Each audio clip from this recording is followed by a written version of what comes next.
My name's Kev. I am the singer and guitarist in Cry Wolf, and we've also got Josh on guitar, and he does backing vocals as well. And then we've got Nick on bass and James on the drums. So this single "Burn" is our second single. We released our debut single a couple of months ago, and had a pretty good response with that. So we're super excited to get this one out. It's pretty much just talking about getting rid of the old and starting something new, seeing how it goes, hoping for the best. Fantastic, brother. Well, it sort of fits in with the whole theme, doesn't it? Thanks for joining us today, Kev.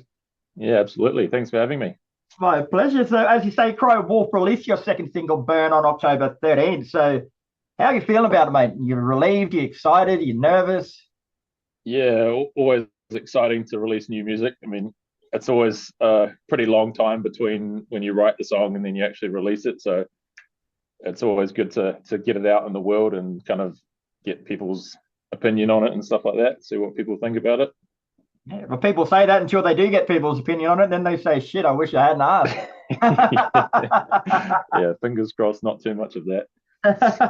So, can you tell us a bit more about the song from a musical point of view then? What you're going for with it? Um, Going for something like pretty heavy, but still accessible. I tend to write songs that are relatively simple. We don't want to make it too difficult for ourselves to play it and stuff like that. So try to keep it simple, but keep it catchy as well, and nice and heavy, but still retaining that melodic kind of element. That's kind of what we go for. Yeah. Yeah, cool. It's a really cool song, mate. Like we were talking about this earlier, but it starts with a soft, almost dreamy sort of intro. And then there's a brief pause, and then all chaos reigns loose. So what was the thought process behind that? I got to admit, you tricked me. Yeah, just like to lull people into a false sense of security, and it's always good. Maybe they'll turn it up a little bit at the start, and then they'll just get absolutely blasted when it hits. So it's always a bit of fun. But yeah, definitely like playing around with the kind of light and shade sort of stuff. Like add some dynamics in there. I think it keeps it interesting. It would be fun. What's the actual process like coming up with that for a song? Like I said, like, we just listen to that and go, "Oh, that's pretty cool." But you must go through a few different sounds and different things that you tried and see which one actually works. Like, how hard is it finding the right one? Yeah, it's different every time. Like sometimes a song will just completely fall into place without too much effort, and then other times you kind of have to work at it a bit more. But generally, I'll start off with the main riff. So when that first riff kicks in, that was the first riff that I started off, and then kind of just build it around that. So yeah, I wanted to have some kind of quieter intro. So yeah, I worked on that after coming up with the main riff, and then yeah, and then just like trying different stuff for the verse. I actually tried a whole lot of different ideas for the verse, like overly complicated it massively, but in the end just stripped it back and had it a lot more simple, and I think it worked out pretty well. Sometimes simple is best, eh? Especially when it comes to music. Yeah.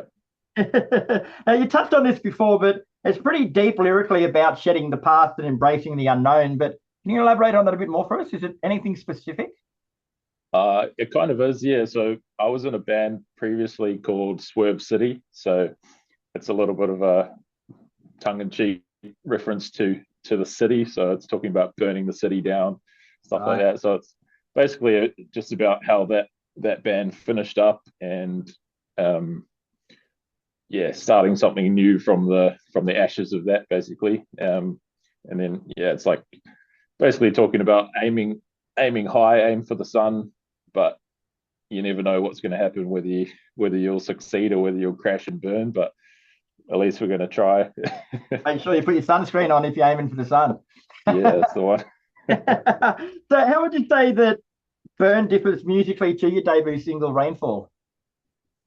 uh, it's a little mm, bit of a darker feel, maybe. That Rainfall, the debut single, is pretty upbeat. Just got that faster tempo and stuff like that, and maybe a slightly more of a poppy tinge to it. So I think Burn is a bit heavier, a bit darker. Um, yeah, not quite so upbeat. Mhm. Yeah, no. So are they standalone singles, mate, or are they part of a bigger EP or album picture?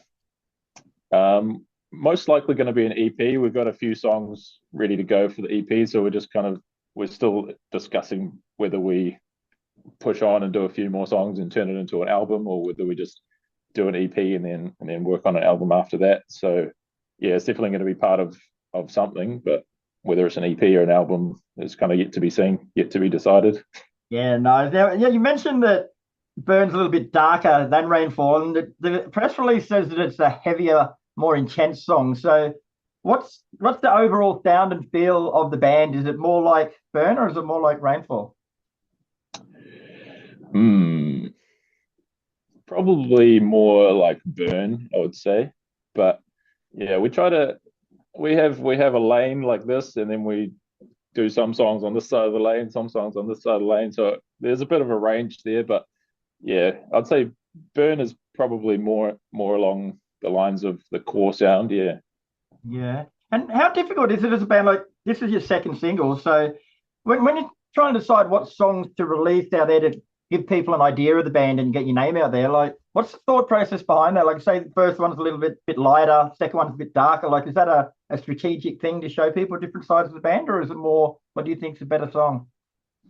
Yeah, definitely a bit of strategic thinking comes into it. Like, um, you want to give people a good sense of what you're about. So we kind of were tossing up between Rainfall and Burn, which one was going to go first, and we ended up going with Rainfall first because the chorus on that is pretty catchy. It's got quite a good hook. So, and being slightly on the poppier side, it's maybe a little bit more accessible to more people. So we thought that that would probably be a better one to come out with first, and then follow it up with something a bit heavier and a bit more maybe closer to our sound. Nice. Now, Tribal features members of other bands. You were saying before, there's Fire at Will, there's Swerve City, Coridian, and Sun God. So, how much of each band sound did you bring to Cry Wolf, or was it a completely different venture? It was pretty new, pretty different venture. Yeah. So originally I was intending on Swerve City continuing because our singer from Swerve City left, and then I took over as the singer, and then I tried to get a few more guys on to replace a couple of the other members, and then it just ended up sounding like a completely new band because new vocals changes the sound a lot. So um, yeah, it just sounded like a new band, so we decided to rebrand as a new band. But these early songs have mostly been written by myself, so it's mainly just my influence so far, with a little bit of flavor from the other guys on top. But going forward, it's definitely going to be a more collaborative approach to writing songs. So yeah, we'll definitely get some more of the other guys' influences in there, which will be cool. Oh, and you speak about it, it's going to be a bit more collaborative moving forward. So, have you actually sat down and discussed what direction you're going to go in sonically, or are you just sort of letting it come naturally?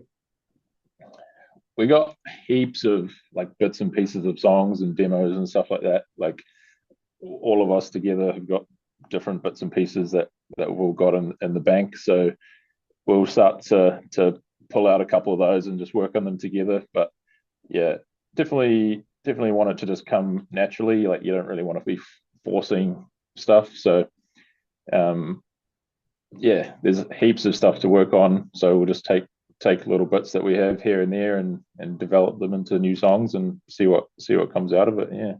Nice. And there's another line in your press release talking about the band coming together with a shared vision, and it said that you want to create something bold, fresh, and emotionally resonant. Like, do you think you've achieved that yet still, or you're still a work in progress? I think we're well on our way. Yeah. I think in terms of the New Zealand scene where we're from, there's not really another band that sounds quite like us. So I think we've got our own space in this scene, which is quite cool. Um, yeah, we're kind of on the heavier side of radio sort of stuff, but not too heavy that your mum can't listen to it kind of thing. Bless her. So, what does the rest of 2025 into 2026 look like for Cry Wolf, mate? You got tours planned, shows? Yeah, we've got a couple of shows lined up. Yeah, we're playing with some pretty cool bands in the next couple of months. And at the moment, we're not really booking our own shows. We're just jumping on other people's shows. Just makes life easier for us, and we're still trying to build a bit of a following and stuff like that. Um, but early next year, we're looking at doing more of our own stuff, get a couple of tours going and stuff like that, and yeah, just continue writing. Got lots of ideas floating around that we need to pull together. So yeah, just writing new music and playing shows. That's the plan. Fantastic, Kevin. Well, thanks very much for your time, bro. It's been a pleasure speaking with you. Burn is out October 13th, but it's premiering via Heavy at 9 p.m. on October 12th. That's Australian time, kids. And he's a cracker of a song, guys. You won me over with it straight away. So best of luck. And where can people find out more about the band or pre-order a copy of your music?